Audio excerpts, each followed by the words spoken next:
eny ary sotra betsaka name fitenenana voalohany indrindra dia reto sary reto aloha no aseho atsika amin'ny teloa hevitra ito hoe fanoarana ny amin'ny tena fahombiazana. Ireo sary aseho atsika telefônina anankiroa ireo izay mivokarina orinasa anankiray. Fanontaniana avy hatrany napetraka amintsika hoe voalohany indrindra hoe avy taiza ary ny avian'ireo finday ireo na telefônin'ireo, avy taiza ary. Mety misy amintsika ireo mahafantatra hoe ay avy tany Corée du Sud ny andohan'io marika io. Marina izay ary mety marina fa marina amin'ny ampahany satria ny avian'io dia voalohany indrindra avy tao an-tsainy ny mpamorona azy. Zay avy tao an-tsain'ilay designer aloha voalohany indrindra. Dikan'izay zany tsy tonga ho azy teo ireo telefônin'ireo fa nisy namoron'ireo fa tsy tonga ho azy teo ireo.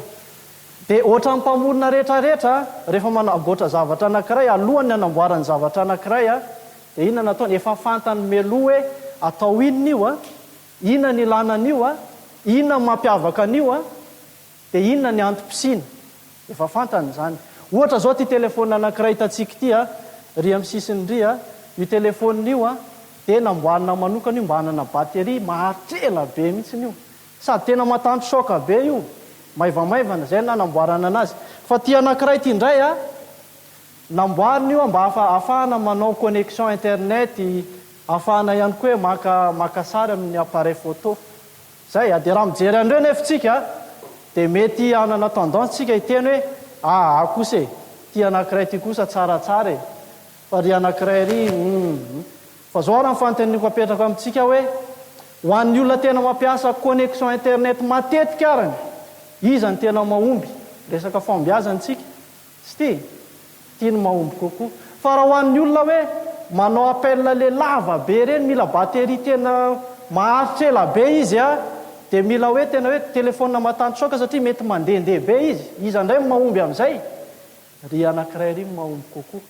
Dikan'izay zany dia zao hoe samy tsara daholo ireo, samy mahomby ireo, satria zao ny antony hoe ny vokatra anankiray rehefa ampiasaina mifanandrify amin'ny maha izy azy nanamboarana anazy dia zay izy ny atao hoe tena mahomby izy zay. Raha zay ara ny makasika ny telefônina mobile dia tsika olombelona ve dia ho latsa-danja ny telefônina?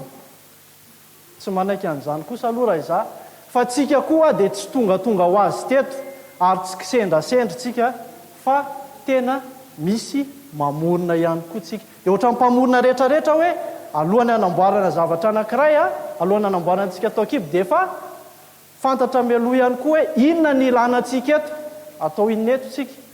Dia miaraka tamin'izay apetraka ao anatintsika ihany koa zay potentiel rehetra zay maha izy azy atsika rehetrarehetra ilayntsika ahafahantsika manatanteraka ny antom-pisitsika.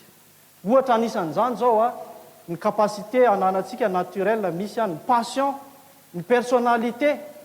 Raha ohatra fotsiny lazantsika hoe resaka passion, fantatritsika zany hoe misy olona tena passionné be izy amin'ny resaka ohatra hoe nature, hoe reny biby any anaty ala reny. Misy ndray sasany ara fotsiny tena mahaliana anazy. Misy raha resaka hoe capacité naturelle ny resantsika, misy olona tonga dia hoe avanana izy mikirakira tao zavatra. Dia raha resaka hoe personnalité dia misy olona indray mety hoe le mora malahelo olona be reny izy raha mihoatra noho ny olona hafa. Dia reny zavatra rehetrarehetra reny capacité, potentiel, personnalité, dia passion reny dia tsy tonga ho azy reny, fa efa marika anankiray reny manampy atsika iroso amin'ny fahafantarantsika ny antom-pisitsika tsirairay avy. Ohatra ny resahako hoe misy olona raha hoe misy ankizy ohatra, io ankizy io tsy liana amin'izany resaka hoe nature zany izy, vao mahita biby izy dia matahotra, nefa ozy ny ray aman-dreny hoe ianao tiako alao manao vétérinaire ianao, aomby ve zany ankizy zany? Vao mahita biby izy dia mety tonga dia efa atahotra. Fa faharoa hoe raha ohatra hoe misy olona indray hoe ohatra hoe le izy manana an'le personnalité hoe mora malahelo olona be reny izy dia nefa izy tianao juge izy hoe mety hoe amoaka didim-pitsarana dia imagineo tsara hoe isaky ny amoaka didim-pitsarana izy dia ranomaso sy tomany zay vao mivoaka ny didim-pitsarana.